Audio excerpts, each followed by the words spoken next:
Hello students, स्वागत है आप सभी का आपके अपने YouTube channel sci fi study में। स्टूडेंट्स, आज की इस वीडियो में हम लोग कक्षा 10 अध्याय फर्स्ट रासायनिक अभिक्रियाएं एवं समीकरण का पार्ट 2 करने वाले हैं। पार्ट 1 में इसका हाफ पार्ट हमने पूरा कंप्लीट किया हुआ था। इस भाग में रासायनिक अभिक्रियाओं के प्रकार हम लोग देखने वाले हैं, यानी रासायनिक अभिक्रियाओं के जितने भी प्रकार हैं और उसके अलावा जो बचे हुए टॉपिक्स हैं उसको कंप्लीट करने वाले हैं। साथ ही साथ आपको यह भी बता दें कि यह जो सिलेबस कंप्लीट कराया जा रहा है वह आपका जो न्यू सिलेबस आया है 2023-24 को ध्यान में रखते हुए कंप्लीट कराया जा रहा है, यानी यह जो सिलेबस है वह 2024 बोर्ड एग्जाम के लिए कंप्लीट कराया जा रहा है। ठीक है, अब यहाँ पे प्रत्येक टॉपिक को मैं बहुत आसान तरीके से समझाने वाला हूँ और प्रत्येक चीज़ को ध्यानपूर्वक समझिएगा। और साथ ही साथ अगर नोट्स आदि की भी अगर आपको ज़रूरत है तो आप हमें कमेंट बॉक्स में बता सकते हैं। और अगर पार्ट 1 आप नहीं देखे हुए हैं तो इस वीडियो के डिस्क्रिप्शन में आपको लिंक मिल जाएगा, वहाँ से वह पूरी वीडियो आप देख सकते हैं। तो वीडियो को स्टार्ट करते हैं स्टूडेंट्स। रासायनिक अभिक्रियाओं के प्रकार, जैसा कि आपको पता है कि रासायनिक अभिक्रियाएं अलग अलग प्रकार की होती हैं। उसमें सबसे पहला है संयोजन योगात्मक अभिक्रिया। देखिए, संयोजन का मतलब ये होता है मिलना, या योगात्मक का मतलब ये होता है मिलना। तो क्या होती हैं ये अभिक्रियाएं, इसको देखते हैं। तो यह होता है वे अभिक्रियाएं जिनमें दो या दो से अधिक पदार्थ संयोग करके मतलब मिलकर केवल एक नया पदार्थ बनाते हैं, उसे हम लोग क्या कहते हैं, संयोजन अभिक्रिया कहते हैं। यानी ऐसी अभिक्रिया जिसमें दो अथवा दो से अधिक पदार्थ, संयोग का मतलब मिलते हैं, तो एक नए पदार्थ का निर्माण होता है, तो उसको हम लोग संयोजन या योगात्मक अभिक्रिया कहते हैं। एग्जाम में आपको कभी योगात्मक नाम से पूछता है, कभी संयोजन नाम से पूछता है। आइए उदाहरण देखते हैं। तो यहाँ पे उदाहरण देखिए, आपका क्या दिया हुआ है।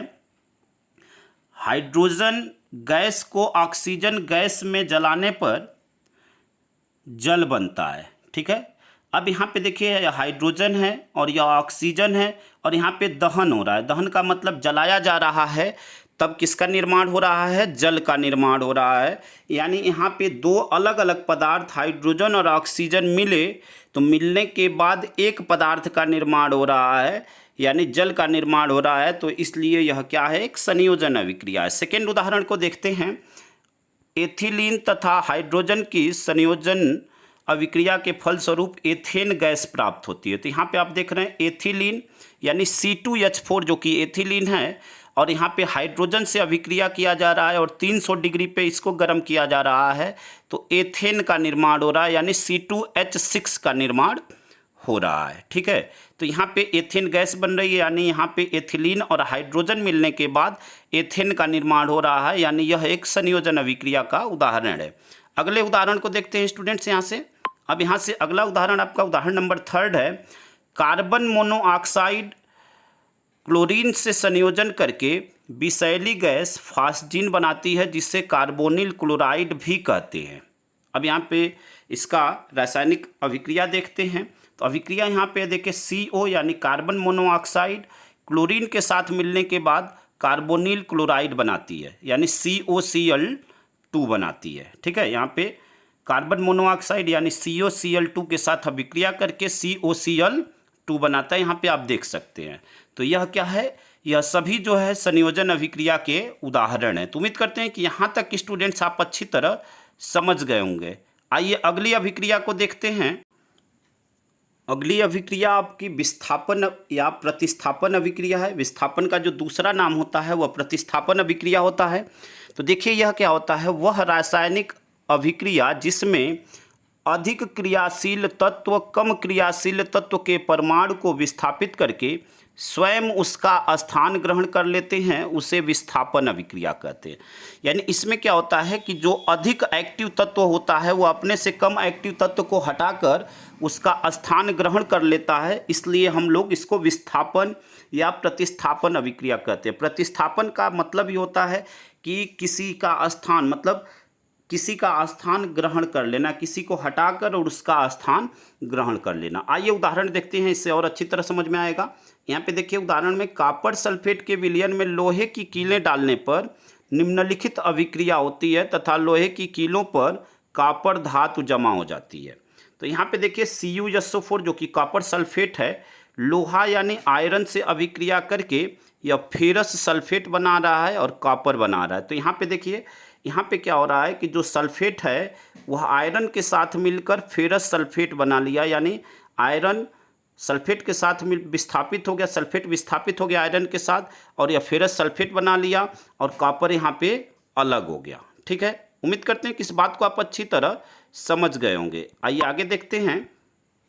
इस अभिक्रिया में Cu परमाणु, यहाँ पे आप देखिए, इस अभिक्रिया में Cu परमाणु Fe परमाणुओं द्वारा विस्थापित हो जाता है, अतः यह एक विस्थापन अभिक्रिया है। ठीक है, आइए दूसरे उदाहरण को देखते हैं। उदाहरण नंबर 2 है, सूर्य के प्रकाश की उपस्थिति में मेथेन तथा क्लोरीन की अभिक्रिया।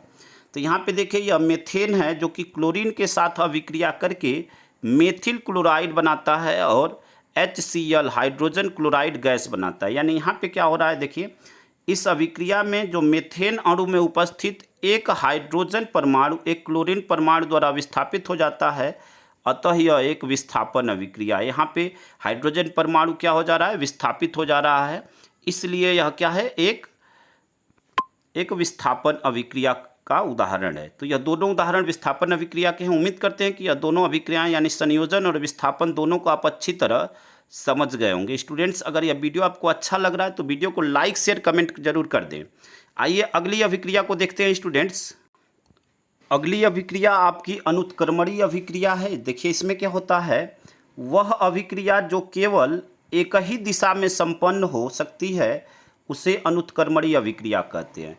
इस अभिक्रिया में अभिकारक लगभग पूर्ण रूप से उत्पाद में परिवर्तित हो जाते हैं। यानी यह जो अभिक्रिया होती है यह केवल और केवल एक ही दिशा में चलती है, यानी यह केवल फॉरवर्ड में चलती है, बैकवर्ड नहीं होती। यानी इसमें जब दो पदार्थ मिलते हैं और कोई नया पदार्थ बनता है तो उसको पुनः किसी भी मेथड द्वारा फिर पिछला पदार्थ में रिकवर नहीं किया जा सकता। ठीक है, तो अब यहाँ पे उदाहरण देखते हैं। देखिए, उदाहरण क्या है, सोडियम और जल यानी 2Na + 2H2O, जब यह दोनों अभिक्रिया कर रहे हैं तो 2NaOH यानी सोडियम हाइड्रोक्साइड बनाया और यहाँ पे हाइड्रोजन गैस बन रही है। तो यहाँ पे गैस जो है क्या हो रही है, यहाँ पे तीर का निशान यह दिखा रहा है कि गैस जो है उत्सर्जित हो रही है, तो इसलिए यहाँ पे तीर का निशान दिखाया गया ऊपर की तरफ। अगर यही नीचे की तरफ दिखाया गया रहता तो उसका मतलब यह होता है कि कुछ अवक्षेप बच रहे हैं। ठीक है, यहाँ पे सेकेंड उदाहरण देखते हैं। SnCl2 जिसे हम लोग टीन क्लोराइड कहते हैं और यह 2FeCl3 के साथ अभिक्रिया करके फेरिक क्लोराइड के साथ अभिक्रिया करके क्या बना रहा है, यहाँ पे यह आपका SnCl4 यानी टीन टेट्रा क्लोराइड बना रहा है और 2FeCl2 यानी फेरस क्लोराइड यहाँ पे बना रहा है, आप देख सकते हैं यहाँ पे। ठीक है, अब यहाँ पे अगर हम चाहें कि इसको किसी भी मेथड द्वारा पुनः हम इन पदार्थों को बना लें तो ऐसा संभव नहीं है, क्योंकि यह जो अभिक्रिया होती है वो फॉरवर्ड डायरेक्शन में चलती है, बैकवर्ड नहीं होती है। थर्ड उदाहरण है आपका NaCl यानी सोडियम क्लोराइड जब AgNO3 यानी सिल्वर नाइट्रेट के साथ अभिक्रिया कर रहा है तो AgCl बना रहा है, सिल्वर क्लोराइड बना रहा है और यहाँ पे तीर का निशान आप नीचे की तरफ देख रहे हैं।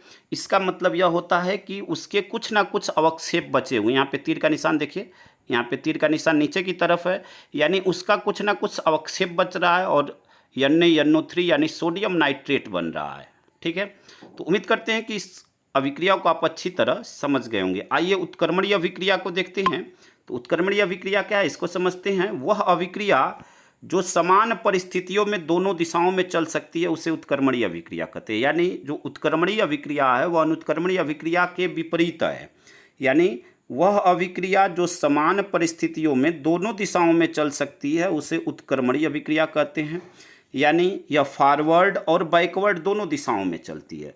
उत्क्रमणीय अभिक्रिया की रासायनिक समीकरण में तीर के चिन्ह के स्थान पर उत्क्रमणीयता का चिन्ह लगाया जाता है। यहाँ पे यह जो चिन्ह है वह उत्क्रमणीयता का है, यानी यहाँ पे तीर आगे की तरफ और पीछे की तरफ दोनों डायरेक्शन में दिखाई गई है, तो यह जो चिन्ह है एक उत्क्रमणीयता का चिन्ह है।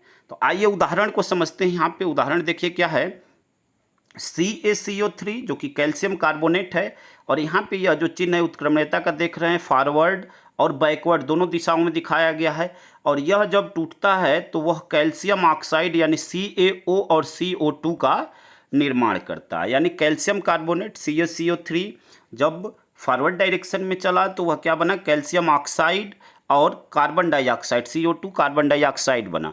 और इसी को अगर बैकवर्ड पुनः मिलाकर अगर फिर से बनाएंगे, बैकवर्ड डायरेक्शन में जाएंगे तो फिर हमें कैल्शियम कार्बोनेट प्राप्त होगा। तो इसलिए इस अभिक्रिया को हम लोग उत्क्रमणीय अभिक्रिया कहते हैं। दूसरा उदाहरण देखते हैं, PCl5 जिसे फास्फोरस पेंटाक्लोराइड कहते हैं, और यह जब फॉरवर्ड डायरेक्शन में जाती है PCl3 यानी फास्फोरस ट्राइक्लोराइड प्राप्त होता है और Cl2 क्लोरीन गैस प्राप्त होती है। ठीक है, और इसी को अगर पुनः बैकवर्ड डायरेक्शन में जाएंगे तो हमें पुनः जो है PCl5 प्राप्त होगा यानी फास्फोरस पेंटाक्लोराइड प्राप्त होगा। थर्ड एग्जाम्पल है H2 + I2, और यह दोनों मिलने के बाद 2HI बना रहे हैं, और इसको अगर बैकवर्ड डायरेक्शन में जाएंगे तो फिर हमें H2 और I2 प्राप्त होगा। ठीक है, उम्मीद करते हैं स्टूडेंट्स कि यहाँ तक आप बिल्कुल अच्छी तरह समझ गए होंगे। आइए अगली अभिक्रिया को देखते हैं। अगली अभिक्रिया आपकी अपघटन अभिक्रिया है। अपघटन अभिक्रिया में क्या होता है, देखिए, वह अभिक्रिया जिसमें किसी पदार्थ के अणु 2 या 2 से अधिक सरल अणुओं में विभाजित हो जाते हैं उसे अपघटन अभिक्रिया कहते हैं। ठीक है, यानी वह अभिक्रिया जिसमें किसी पदार्थ के अणु 2 या 2 से अधिक सरल अणुओं में विभाजित हो जाते हैं तो उसको हम लोग अपघटन अभिक्रिया कहते हैं। अब जो अपघटन अभिक्रिया होती है वह 2 प्रकार से होती है, एक तो ऊष्मा के प्रभाव से और दूसरा होता है वैद्युत के प्रभाव से। ठीक है, तो यहाँ पे देखिए यह अभिक्रिया ऊष्मा या विद्युत के प्रभाव से संपन्न होती है। ऊष्मा के प्रभाव में अपघटन को ऊष्मीय अपघटन तथा विद्युत के प्रभाव में अपघटन को वैद्युत अपघटन कहते हैं।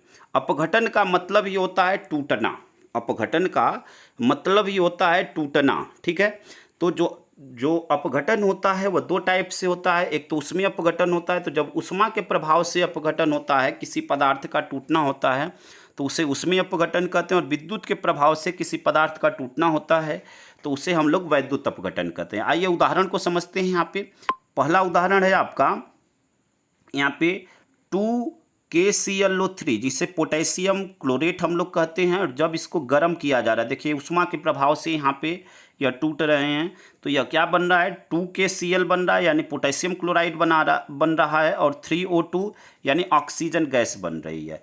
यानी पोटेशियम क्लोराइड को जब ऊष्मा के द्वारा तोड़ा जा रहा है तो यह ऊष्मीय अपघटन का उदाहरण है। वह पोटेशियम क्लोराइड यानी 2KCl और 3O2 यानी ऑक्सीजन में विघटित हो जा रहा है, बट जा रहा है। अब यहाँ पे देखिए CaCO3 यहाँ पे यस लिखा हुआ है, मतलब यह सॉलिड फॉर्म में है, कैल्शियम कार्बोनेट, और इसको जब गर्म किया जा रहा है, ऊष्मा प्रदान किया जा रहा है तो यह CaO यानी कैल्शियम ऑक्साइड में बदल रहा है जो कि ठोस फॉर्म में है। यहाँ पे यस का मतलब ठोस रूप में है, और CO2 यानी कार्बन डाइऑक्साइड गैस प्राप्त हो रही है।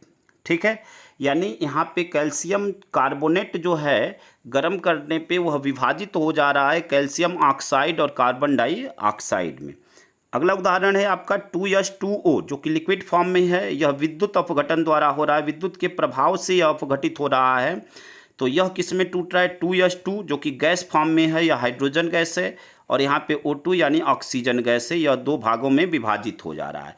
अपघटन अभिक्रिया का जो दूसरा नाम होता है वह वियोजन अभिक्रिया भी होता है। यहाँ पे देखिए लिखा हुआ था, गलती से हो गया था, तो इसका जो दूसरा नाम होता है अपघटन अभिक्रिया का वह वियोजन अभिक्रिया भी होता है। तो अगर एग्जाम्पल आपके एग्जाम में दूसरे नाम से भी पूछता है तो आप इसके बारे में वही लिखेंगे। ठीक है, अपघटन या वियोजन दोनों एक ही बात है। आइए अगली अभिक्रिया को देखते हैं। अगली अभिक्रिया आपका है द्विव विस्थापन, या जिसका दूसरा नाम होता है उभय अपघटन अभिक्रिया। तो देखिए यह अभिक्रिया क्या होती है इसके बारे में देखते हैं। वह अभिक्रिया जिसमें 2 तत्व के अलग अलग परमाणु या परमाणुओं के समूहों का पारस्परिक आदान प्रदान होता है, मतलब आपस में आदान प्रदान करते हैं, उसे हम लोग द्विव विस्थापन अभिक्रिया कहते हैं। ठीक है, इसमें क्या होता है कि जो तत्व होते हैं वह अलग अलग परमाणु या परमाणुओं के समूह के साथ पारस्परिक मतलब एक दूसरे से आदान प्रदान कर लेते हैं, अदला बदली कर लेते हैं, तो उसे हम लोग द्विव विस्थापन अभिक्रिया कहते हैं। अब यहाँ पे उदाहरण समझते हैं। उदाहरण है AgNO3 यानी सिल्वर नाइट्रेट, NaCl यानी सोडियम क्लोराइड से यह अभिक्रिया कर रहा है। तो यहाँ पे देखिए जो क्लोरीन है यहाँ पे Cl वह Ag के साथ मिलकर, यानी वह जो है पारस्परिक आदान प्रदान दोनों का हो गया, और वह सिल्वर क्लोराइड बना रहा है। और यहाँ पे देखिए यह NO3 जो नाइट्रेट है वह सोडियम के साथ मिलकर सोडियम नाइट्रेट बना लिया। ठीक है, तो यहाँ पे जो समूह हैं उनका पारस्परिक आदान प्रदान हो रहा है। देखिए, एक दूसरे के साथ आदान प्रदान होकर और वह नए पदार्थ का निर्माण कर रहे हैं, यानी सिल्वर नाइट्रेट और सोडियम क्लोराइड, या जब दोनों मिले तो सिल्वर क्लोराइड का निर्माण हुआ और सोडियम नाइट्रेट प्राप्त हुआ। अगले उदाहरण को देखते हैं। अगला उदाहरण है आपका यहाँ पे सोडियम सल्फेट। ठीक है, सोडियम सल्फेट Na2SO4। AQ का मतलब होता है एक्वस, और एक्वस का मतलब यह एक जलीय विलयन है। यहाँ पे देखिए अभिक्रिया में AQ लिखा हुआ है। ठीक है, तो यहाँ पे AQ लिखा हुआ है, इसका मतलब होता है कि एक्वस। एक्वस का मतलब कि यह एक जलीय विलयन है, यानी सोडियम सल्फेट का जलीय विलयन है।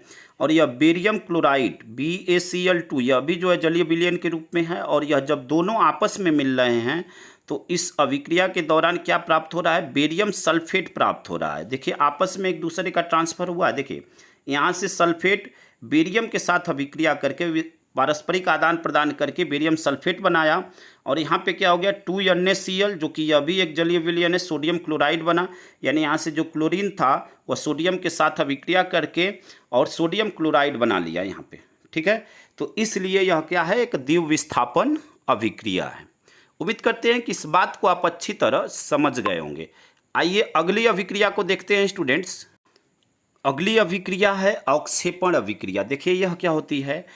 जब दो विलयनों को मिलाया जाता है और उनकी अभिक्रिया से श्वेत रंग के एक पदार्थ का निर्माण होता है जो जल में अविलेय, अविलेय का मतलब जो जल में पूरी तरह न घुले, इस अविलेय पदार्थ को अवक्षेप कहते हैं। और जिस अभिक्रिया में अवक्षेप का निर्माण होता है उसे अवक्षेपण अभिक्रिया कहते हैं। यानी इसमें क्या होता है कि जब दो विलयन, ठीक है, जब दो जलीय विलयन को आपस में मिलाया जाता है तो उनकी जब अभिक्रिया होती है तो श्वेत रंग का, यानी सफ़ेद रंग के पदार्थ का निर्माण होता है जो जल में अविलेय का मतलब कि जो जल में घुलनशील न हो, पूरी तरह जो है न घुले, इस अविलेय पदार्थ को, जो बचा हुआ पदार्थ होता है जो पूरी तरह नहीं घुलता है, उसे हम लोग अवक्षेप कहते हैं। और जिस अभिक्रिया में अवक्षेप का निर्माण होता है उसे अवक्षेपण अभिक्रिया कहते हैं। आइए उदाहरण को समझते हैं। Na2SO4, जो कि पीछे भी उदाहरण यह लिया गया था, जो कि यहाँ पे क्या है? सोडियम सल्फेट, जो कि AQ का मतलब यह एक जलीय विलयन है। यह बेरियम क्लोराइड यानी BaCl2 के साथ अभिक्रिया कर रहा है, तो यह बेरियम सल्फेट यानी BaSO4 बना रहा है, जो कि ठोस रूप में है, और सोडियम क्लोराइड बनता है। तो इसमें क्या हो रहा है? देखिए, यहाँ पे जो है कुछ अवक्षेप उसके बच रहे हैं जो कि पूरी तरह घुलनशील नहीं हो रहे हैं, तो इसलिए इसको हम लोग क्या कहते हैं? इस अभिक्रिया को अवक्षेपण अभिक्रिया कहते हैं। ठीक है, यहाँ पे जो BaSO4 है, बेरियम सल्फेट है, इसके कुछ अवक्षेप बचते हैं वहाँ पे। ठीक है ना, यहाँ पे ऐसे अगर तीर लगा देते हैं नीचे की तरफ तो इसका मतलब होता है कि इसके कुछ ना कुछ अवक्षेप बच रहे हैं। तो यहाँ पे इसके अवक्षेप का बच रहे हैं, इसलिए इस अभिक्रिया को हम लोग क्या कहते हैं? अवक्षेपण अभिक्रिया कहते हैं। उम्मीद करते हैं कि इस बात को आप अच्छी तरह समझ गए होंगे। आइए अगली अभिक्रिया को देखते हैं। अगली अभिक्रिया होती है ऊष्माक्षेपी और ऊष्माशोषी। ठीक है, तो सबसे पहले ऊष्माक्षेपी को समझते हैं, फिर ऊष्माशोषी को हम लोग समझेंगे। तो ऊष्माक्षेपी अभिक्रिया क्या है, इसको देखिए। ऊष्माक्षेपी अभिक्रिया जिस रासायनिक अभिक्रिया में उत्पादों के साथ ऊष्मा भी निकलती है, ऊष्माक्षेपी अभिक्रिया कहलाती है। नाम से ही पता है कि ऊष्माक्षेपी यानी ऊष्मा का निकलना। तो जब भी कोई रासायनिक अभिक्रिया होती है, जब अभिक्रिया होगी तो कोई ना कोई उत्पाद बनेगा और उत्पाद के साथ साथ कुछ ना कुछ ऊष्मा निकलती है, तो उसको हम लोग ऊष्माक्षेपी अभिक्रिया कहते हैं। आइए उदाहरण देखते हैं। C+O2 यह मिलकर CO2 का निर्माण कर रहा है और यहाँ पे देखिए 94.0 किलो कैलोरी ऊर्जा उत्पन्न हो रही है। तो अभी आपने डिफिनीशन में, परिभाषा में पढ़ा कि उत्पाद के साथ साथ ऊष्मा भी निकले, तो यहाँ पे ऊष्मा निकल रही है, इसलिए यह एक ऊष्माक्षेपी अभिक्रिया है। अगले उदाहरण को देखते हैं। CH4, G का मतलब यहाँ पे गैस है, CH4 जो कि मेथेन गैस है, 2O2 यानी ऑक्सीजन के साथ अभिक्रिया कर रही है, तो CO2 का निर्माण कर रही है, यानी कार्बन डाइऑक्साइड गैस का निर्माण कर रही है। और 2H2O यानी जल का निर्माण हो रहा है और इस दौरान ऊर्जा निकल रही है, आप देख सकते हैं ऊष्मा निकल रही है, इसलिए यह एक ऊष्माक्षेपी अभिक्रिया है। ऊष्माशोषी अगली अभिक्रिया है ऊष्माशोषी।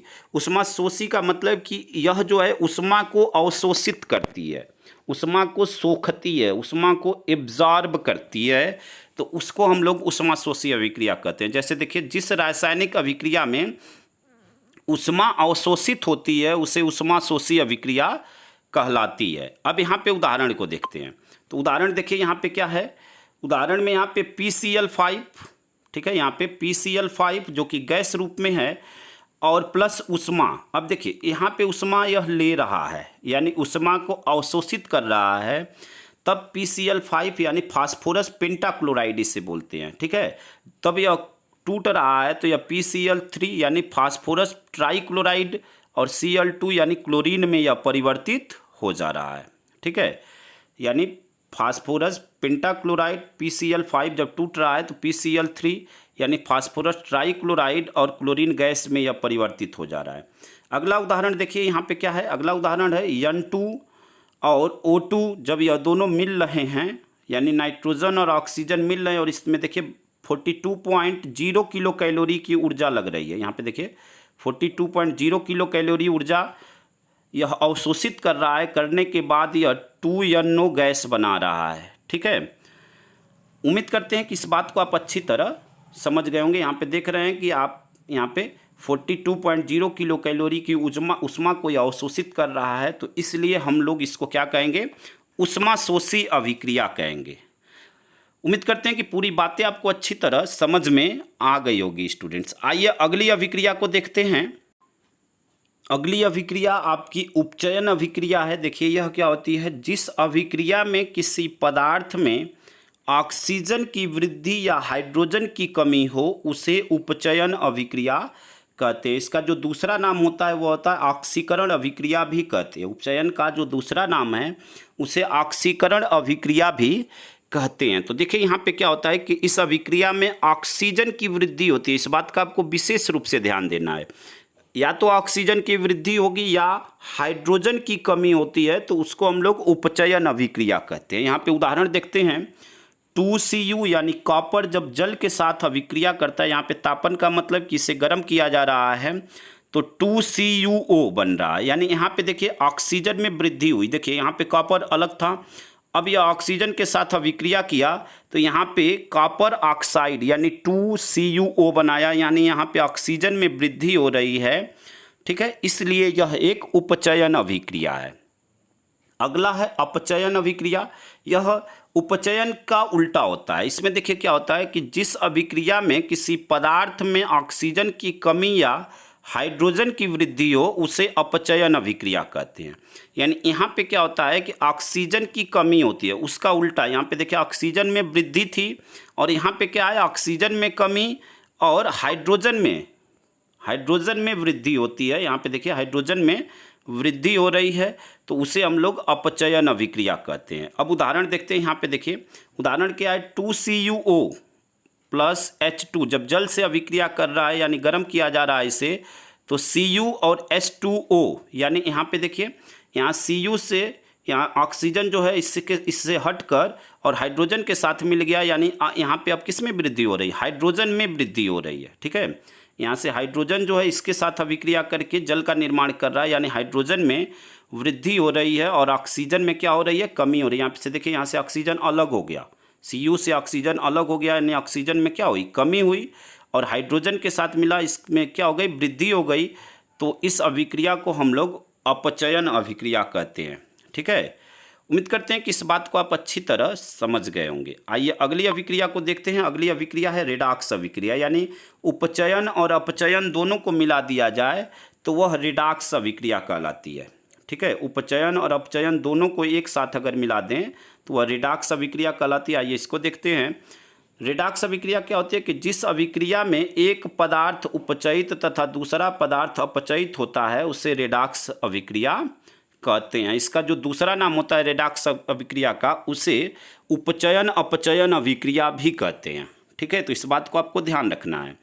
अब यहाँ पे देखिए उदाहरण देखते हैं, CuO प्लस H2, या जब दोनों मिलते हैं तो Cu प्लस H2O का निर्माण होता है। यानी यहाँ पे देखिए अब यहाँ पे उपचयन अपचयन दोनों एक ही में हो रहा है। यहाँ पे H2 और इसके साथ उपचयन में देखिए यहाँ पे H2O का निर्माण हुआ, यानी यहाँ पे ऑक्सीजन की वृद्धि हुई, ठीक है। तो यह क्या हो गया, ऑक्सीजन की वृद्धि हुई यानी उपचयन हो गया। यहाँ पे CuO और यहाँ पे देखिए Cu हो रहा है, यहाँ पे ऑक्सीजन की कमी हो रही है। यहाँ से देखिए Cu के साथ जो ऑक्सीजन था यहाँ पे, वह यहाँ पे आने के बाद हट जा रहा है, यानी ऑक्सीजन की कमी हो गई। तो यह क्या है, एक अपचयन अभिक्रिया है। ठीक है, यहाँ पे देखिए H2 के साथ यहाँ पे H2 था, जब यहाँ पे गया तो वह जल का निर्माण करता है, यानी इसके साथ जो है O लग जा रहा है तो ऑक्सीजन की वृद्धि हुई, तो उपचयन अभिक्रिया हो गई। और यहाँ पे CuO है तो यहाँ से ऑक्सीजन हट गया, यहाँ पे केवल कॉपर बच जा रहा है, तो यह जो है अपचयन अभिक्रिया हुई। तो इस प्रकार की अभिक्रिया को हम लोग रेडॉक्स अभिक्रिया कहते हैं और अक्सर यह आपके एग्जाम में 2 नंबर में पूछा जाता है। ठीक है, आइए अगले टॉपिक को देखते हैं। अगला टॉपिक है आपका संक्षारण। संक्षारण का मतलब होता है कि किसी चीज़ का नष्ट होना, खराब होना। ठीक है, उसी को हम लोग संक्षारण कहते हैं। तो देखिए क्या होता है संक्षारण, जब कोई धातु अपने आसपास अम्ल, आर्द्रता आदि के संपर्क में आती है तो वह संक्षारित हो जाती है। संक्षारित होने की प्रक्रिया संक्षारण कहलाती है। जैसे इसमें उदाहरण में आप कह सकते हैं कि जो लोहा होता है, जब वह अम्ल अथवा आर्द्रता का मतलब कि नमी, अब वह जब अपने वातावरण से ऑक्सीजन के माध्यम से जब नमी को एब्जॉर्ब करता है, लेता है, तो वह जो है जंग लगने लगता है और वह धीरे धीरे नष्ट हो जाता है, खराब हो जाता है। वैसे ही जो चांदी आदि है, अगर उसका जब यूज होता है तो उसका कलर जो है चेंज होने लगता है, यानी संक्षारित होने लगती है। तो यह सभी जो है संक्षारण के उदाहरण है। संक्षारण से बचाने के लिए अगर कोई पदार्थ लोहे आदि का है तो उस पर पेंट आदि लगाकर उसको संक्षारित होने से बचाया जा सकता है। ठीक है, अब विकृत गंधिता। विकृत गंधिता का मतलब क्या होता है कि किसी भी भोज्य पदार्थ, खाद्य पदार्थ जो भी है, उससे गंदी स्मेल का आना जो है विकृत गंधिता कहलाता है। तो देखिए क्या है यहाँ पे, सामान्यतः प्रत्येक खाद्य पदार्थ का एक विशिष्ट स्वाद तथा गंध होती है। इस विशेष स्वाद या गंध अथवा दोनों के खराब होने को विकृत गंधिता कहते हैं। यानी जो भी भोज्य पदार्थ है, जो तैलीय पदार्थ होते हैं, जब कोई तैलीय पदार्थ बनता है और लंबे समय तक वह रखा जाता है, अगर अधिक समय तक रखा गया तो उससे क्या होने लगती है, स्मेल आने लगती है। तो उसी को हम लोग विकृत गंधिता, यानी उसके स्वाद और गंध में परिवर्तन हो जाता है और वह गंध जो है खराब स्मेल आने लगती है, तो इसलिए हम लोग उसको क्या कहते हैं, विकृत गंधिता कहते हैं। ठीक है, यानी आप लोग देखते होंगे जो शादी विवाह का समय होता है, उसमें जो भोजन होता है, कुछ समय बाद, यानी जैसे रात को बना और सुबह तक या कुछ समय बाद उससे स्मेल आने लगती है, तो उसी को हम लोग विकृत गंधिता कहते हैं। इसी तरह जितने भी खाने वाले पदार्थ होते हैं, जैसे चिप्स आदि जो पैकेट वाले पदार्थ होते हैं, तो वहाँ पे क्या किया जाता है कि उनके पैकेट में अक्रिय गैस भरी जाती है ताकि जो कम अभिक्रिया करे और उसको सुरक्षित रखे। यानी चिप्स उप्स के पैकेट में नाइट्रोजन गैस भरी जाती है ताकि वह इतना जल्दी जो है ख़राब न हो सके। आप देखते हैं हवा की तरह उसमें कोई पैकेट होता है अगर चिप्स का, तो उसमें हवा की तरह भरा होता है, पैकेट में थोड़ा सा रहता है चिप्स और पूरा वह पैकेट पूरा जो है फूला सा रहता है। ठीक है, तो उसमें कौन सी गैस रहती है, नाइट्रोजन गैस रहती है, ताकि वह जो है कम रिएक्टिव होती है, जिससे वह वस्तु इतना जल्दी खराब न हो। ठीक है, तो यह जो है विकृत गंधिता से इस प्रकार से हम लोग बचाते हैं। उम्मीद करते हैं स्टूडेंट्स की प्रत्येक टॉपिक आपको अच्छी तरह समझ में आया होगा। स्टूडेंट्स, अगर यह वीडियो आपको अच्छी लगी हो तो वीडियो को लाइक शेयर कमेंट करें।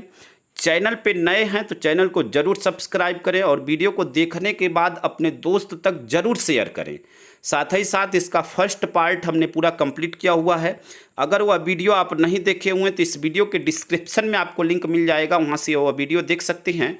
और देखने के बाद अगर वीडियो आपको अच्छा लगेगा तो वीडियो को लाइक शेयर कमेंट जरूर करिएगा। धन्यवाद स्टूडेंट्स। जय हिंद, जय भारत।